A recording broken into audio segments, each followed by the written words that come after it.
Assalamualaikum warahmatullahi wabarakatuh. Akkam jirtu maatiiwwan YouTube channel Sikwaap.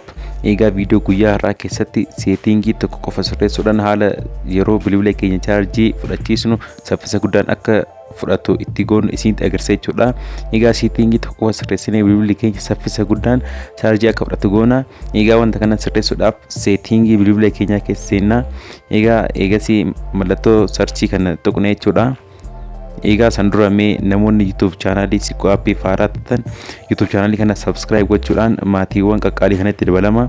Viidiyoon kun akka isin tolu waan abdii qabuuf like goonii haa jalqabnu isiniin jedha. Egaa akkuma mallattoo ikanii sarchii san tuqxaniin wanta amma isin barreessu kana barreessitanii baatirii jettanii barreessitan jechuudha. Egaa baatirii jettanii akkuma barreessitaniin isa jalqaba irratti isiniif dhufu kana device care jalatti isa si'a tokko tuqxanii egaa si akkuma baatirii kan jedhu keessa seentaniin garbutanii jala irratti charging filannoo jedhu san keessa seentanii egaa akkuma achi keessa seentanii isa fast charging jedhu kana ibsitan jechuudha. Tongolii kana qofa ibsitanii bilbila keessan keessa baatanii egaa seetingii kanuma qofa sirreessinee xumurree jirra jechuudha. Egaa hordoftoota koo seetingii kana qofa sirreessuudhaan bilbilli keenya yeroo chargii fudhachiisnu saffisa guddaan akka fudhatu goona jechuudha.